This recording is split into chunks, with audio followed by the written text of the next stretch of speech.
إن الحمد لله نحمده ونستعينه ونستهديه ونستغفره ونعوذ بالله من شرور أنفسنا ومن سيئات أعمالنا من يهده الله فلا مضل له ومن يضلل فلا هادي له وأشهد أن لا إله إلا الله وحده لا شريك له وأشهد أن سيدنا وحبيبنا وقائد دربنا ومعلمنا محمدا عبد الله ورسوله وصفيه من خلقه وحبيبه بلغ الرسالة وأدى الأمانة ونصح الأمة وجاهد في الله حق جهاده حتى أتاه اليقين. اللهم صل وسلم وبارك عليه وعلى آله وصحابته أجمعين وعلى من اهتدى بهديه واستنى بسنته إلى يوم الدين. يا أيها الذين آمنوا اتقوا الله وقولوا قولا سديدا يصلح لكم أعمالكم ويغفر لكم ذنوبكم ومن يطع الله ورسوله فقد فاز فوزا عظيما. اللهم اجعلنا من عبادك الفائزين. أما بعد، فإن أصدق الحديث كتاب الله وخير الهدي هدي سيدنا محمد صلى الله عليه وسلم وشر الأمور محدثاتها وكل محدثة بدعة وكل بدعة ضلالة وكل ضلالة في النار. أعاذني الله وإياكم من الوقوع في ذلك. أما بعد, mes frères et sœurs en islam, nous sommes à la dernière décade du mois du Ramadan, ce qui annonce un départ proche de ce noble mois qu'Allah tabaraka wa ta'ala nous accorde sa grâce et sa générosité dans le reste de ce mois.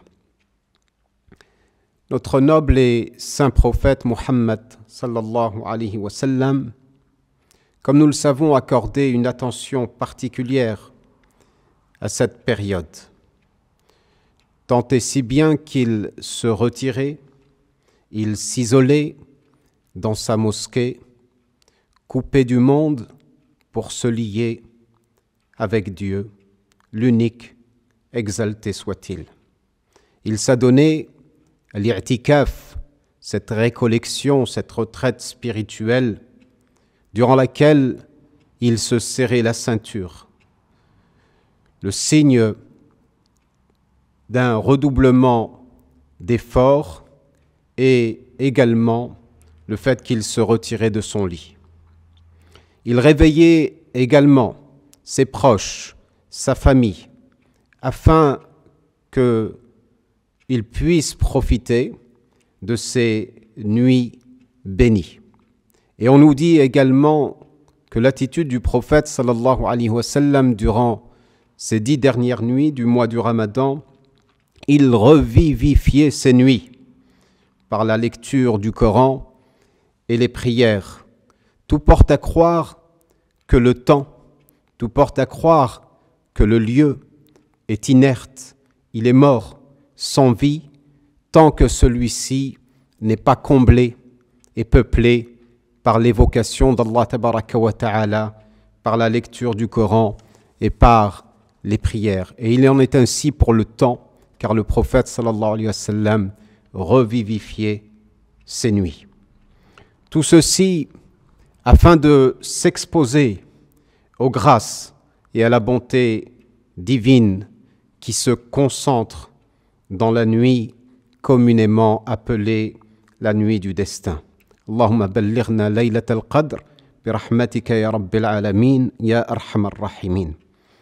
Cette nuit qu'il convient tout à chacun de chercher, de rechercher, non pas par un signe astronomique, mais en déployant davantage d'efforts dans la prière nocturne, dans les supplications, les du'as, dans l'invocation, le dhikr, dans la lecture et la méditation du Saint-Coran, dans les aumônes. Et à cette occasion, j'en appelle à votre générosité pour redoubler d'efforts pour votre mosquée, afin que celle-ci puisse encore et encore rayonner. Car cette nuit est mieux que 1000 mois. 1000 mois, khayrun min alfi shahr. Voilà la description qui en est donnée par l'infiniment miséricordieux dans Al-Qur'an Al-Karim. Ainsi, bienheureux, celui qui aura passé le clair de ce temps, de ces quelques heures finalement, durant chacune de ces nuits, dans l'adoration de l'Éternel. Une nuit qui représente, somme toute, bien plus qu'une vie. Une nuit durant laquelle se déploie la paix, salamun hiya hatta matla'il fajr, jusqu'à la pointe de l'aube. Et le prophète sallallahu alayhi wa sallam nous dit man hurima khayraha faqad hurim. Sallallahu as-salama wal afiya. Quiconque a été privé, eh bien, de cette nuit, il est malheureux, bien triste le sort de celui qui est passé à côté de cette nuit, nous dit le prophète sallallahu alayhi wa sallam. En d'autres termes, cela ne requiert de notre part en fait qu'un effort supplémentaire à l'accoutumée afin de vivre ces instants dans l'intensité de l'adoration, dans l'intensité de la méditation et dans la proximité d'Allah tabaraka wa ta'ala. Il faut rappeler également à cet égard que notre adoration, elle ne se manifeste pas simplement par la prière et la lecture du Coran.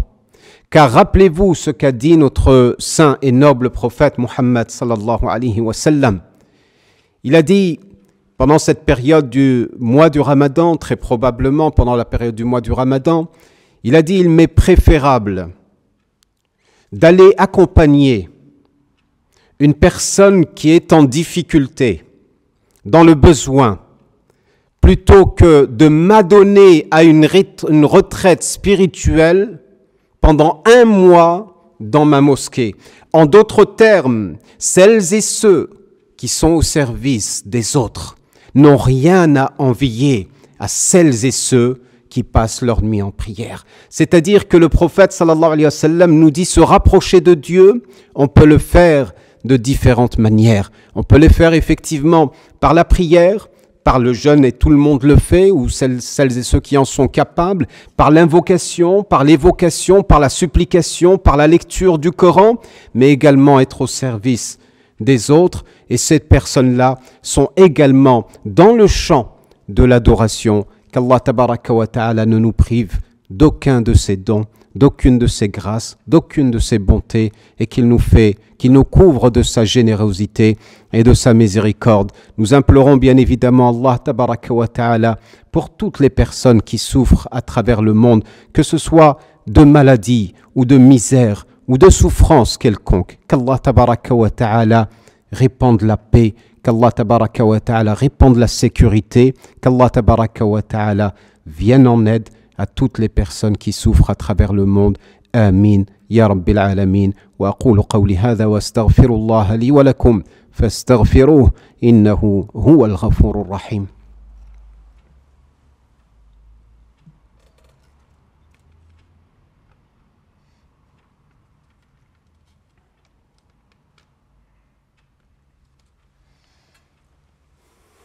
إن الحمد لله نحمده ونستعينه ونستهديه ونستغفره ونعوذ بالله من شرور أنفسنا ومن سيئات أعمالنا من يهده الله فلا مضل له ومن يضلل فلا هادي له وأشهد أن لا إله إلا الله وحده لا شريك له وأشهد أن محمدا عبده ورسوله اللهم صل وسلم وبارك عليه وعلى آله وصحابته أجمعين.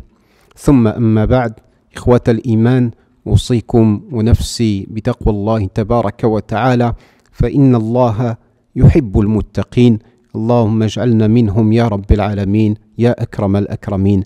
Mes frères et sœurs en islam, je vous recommande ainsi qu'à ma propre personne de redoubler de piété, car ceux qui s'arment de piété se trouve aimé par Allah tabaraka wa ta'ala. Qu'Allah nous comble de son amour, qu'Allah remplit nos cœurs de son amour, ya Rabbil Alamin, ya Arhamar Rahimin.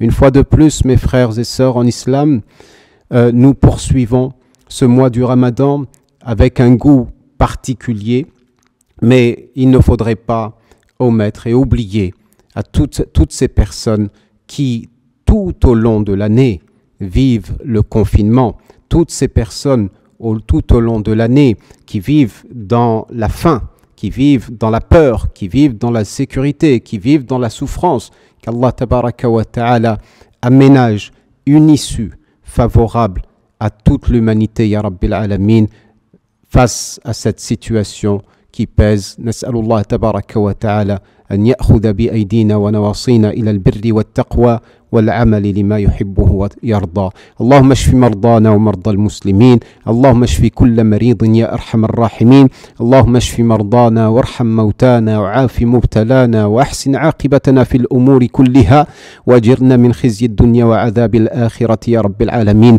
اللهم تقبل منا ما مضى من رمضان وارحمنا فيما بقي منه يا رب العالمين يا أكرم الأكرمين. اللهم إنا نسألك أن تبارك لنا فيما بقي من رمضان وأن تخرجنا منه بذنب مغفور وسعي مشكور وعمل مبرور وتجارة لن تبور برحمتك يا عزيز يا غفور. اللهم إنا نسألك رضاك والجنة ونعوذ بك من سخطك والنار وادخلنا الجنة مع الأبرار برحمتك يا عزيز يا غفار. اللهم اعتق رقابنا من النار، اللهم اعتق رقابنا من النار، اللهم اعتق رقابنا من النار، اللهم اعتق رقابنا من النار، اللهم اعتق رقابنا من النار، اللهم اعتق رقابنا من النار. وبلغنا ليلة القدر يا رب العالمين، اللهم بلغنا ليلة القدر يا أرحم الراحمين يا أكرم الأكرمين. اللهم إنا نسألك أن تتفضل علينا بحسن إجابتك، اللهم من علينا بحسن إجابتك، اللهم من علينا بحسن إجابتك يا أرحم الراحمين يا رب العالمين. لا إله إلا أنت سبحانك إنا كنا من الظالمين، لا إله إلا أنت سبحانك إنا كنا من الظالمين. اللهم تقبل منا الصيام، اللهم تقبل منا القيام، اللهم تقبل منا تلاوة القرآن، اللهم اعتق رقابنا من النيران برحمتك يا حنان يا منان يا رحيم يا رحمن. اللهم إنا نسألك أن تتقبل منا وأن تغفر ذنوبنا وأن تستر عيوبنا وأن تحسن عاقبتنا في الأمور كلها واجرنا من خزي الدنيا وعذاب الآخرة يا حنان يا منان يا حنان يا منان يا رحيم يا رحمن يا ذا الجلال والإكرام، يا ذا الجلال والإكرام، يا حي يا قيوم برحمتك نستغيث فأصلح لنا شأننا كله ولا تكلنا إلى أنفسنا طرفة عين ولا أقل من ذلك يا نعم المجيب. اللهم إنا عبيدك أبناء عبيدك أبناء إمائك نواصينا بيدك ماض فينا حكمك عدل فينا قضاؤك. نسألك بكل اسم هو لك سميت به نفسك أو أنزلته في كتابك أو علمته أحدا من خلقك أو استأثرت به في علم الغيب عندك أن تجعل القرآن ربيع قلوبنا ونور صدورنا وجلاء أحزاننا وذهاب همومنا وغمومنا يا رب العالمين يا أكرم الأكرمين. وصلى الله وسلم وبارك على نبينا محمد وعلى آله وصحابته أجمعين. سبحان ربك رب العزة عما يصفون والسلام على المرسلين والحمد لله رب العالمين.